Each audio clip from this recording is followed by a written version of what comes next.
The historic Newsome House is impressive now, so one can only imagine the looks this beautiful Victorian home got in the early 1900s, not to mention the fact that the couple who owned it, Thomas Newsome and his wife Mary, were Black.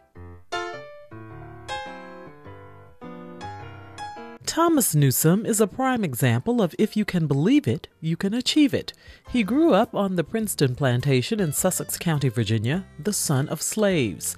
As a child, he always admired the big house where the owner and his family lived.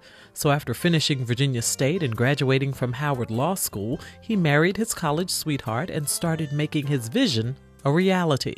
He decided to renovate a shotgun house that sat on the corner of 25th and Oak in Newport News, bumping out a wall here and there and adding fixtures along the way, including an eye-catching wraparound porch. In 1906, Thomas Newsome moved his wife and the couple's only daughter, Maurice, into their new home. Mr. Newsome employed craftsmen to create this beautiful, elegant archway, the archways in this home. Prime example of the craftsmanship, because they had no power tools. They didn't use power tools. This was all hand done. And it has stood the test of time. Donna Davis is the curator of the historic Newsome House Museum. And the floors also are handcrafted, and these are the original floors of the house. They've been here since 1899. The landings on the stairway are actually quilt patterns. As you go up the steps, you'll see these little triangle brass pieces, and they're called dust catchers. And Mrs. Newsome actually had those fabricated to help her keep the dirt out of the corners of the stairway as you go up. So you shouldn't have to. At the top of the stairs is one of two bathrooms with indoor toilets, something almost unheard of for a Black family in 1906.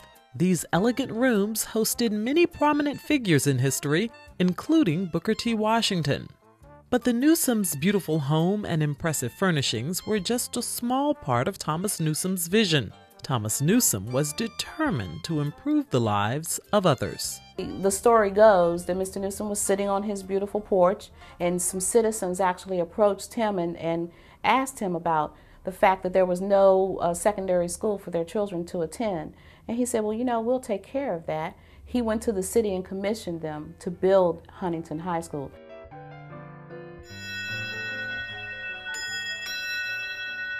This picture here is actually a picture of Mr. Newsome in his main office, which was located at 25th and Jefferson.